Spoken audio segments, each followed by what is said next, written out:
Root क्यानलको लागि त अब केस हेरी होइन, कुनै केसहरू जस्तै अब इनिसियल केसेसहरू छ, पर्पाइटिस केसहरू भनेर भन्छ, त्यस्तो केसेसहरूमा चाहिँ सिङ्गल भिजिट पनि गर्न सकिन्छ है। कुनै केसहरूमा एब्सेसहरू भएको छ होइन, हामीले एन्टिबायोटिक्सहरू त्यसमा हालेर त्यहाँभित्रको पसहरूलाई ड्रेन गर्नलाई सुगाउनु पर्यो, अथवा ड्रेन गर्नुपर्ने जस्तो केसेसहरू छ भने त्यस्तो केसमा हप्ता दिन 10 दिन पनि लाग्न सक्छ है। कुनै केसमा अब रुट बनिसकेको हुँदैन, जस्तै 8-9 वर्षको बच्चामा पर्मानेन्ट टुथमा नै क्याभिटी भयो, त्यसमा रुट क्यानल गर्नु पर्यो होइन। अब रुट क्यानल गरियो तर रुट त बनिसकेको हुँदैन पुरै, भनेपछि त्यहाँनिर रुट टु फर्मेसन गर्नको लागि हामीले एपेक्सिफिकेसन अथवा एपेक्सोजेनेसिस भनेर भन्छौँ होइन, त्यो टेक्निकल टर्महरू हो। त्योहरू गर्नको लागि 6 महिना 1 वर्षसम्म पनि हामीले ड्रेसिङ चेन्ज गरिराख्नुपर्ने हुनसक्छ।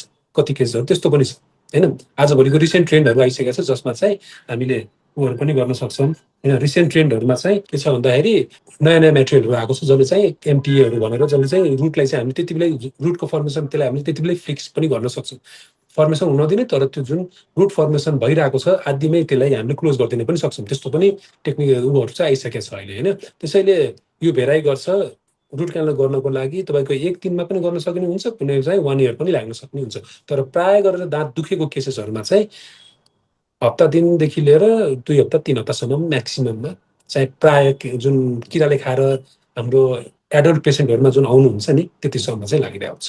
क्राउन सहित अब क्राउन राख्ने बेलामा पनि त्यही हो, आइडियली हामीले रुट क्यानल गरिसकेपछि क्राउनको लागि चाहिँ हामीले कटिङ गर्छौँ चारैतिरबाट होइन। त्यसको मेजरमेन्ट लिएर ल्याबलाई पठाउँछ, ल्याबले पछि अनि क्राउनको पहिला मेटलको छ भने मेटल ट्रायल गर्नलाई पठाउनुहुन्छ, त्यसपछि जस हामीले 2-3 भिजिट जस्तोमा चाहिँ क्राउनलाई पनि हामीले फाइनल गर्छौँ। त्यो 2-3 भिजिट भनेको एराउन्ड 4 to 5 डेज जस्तो लाग्न सक्छ म्याक्सिमम।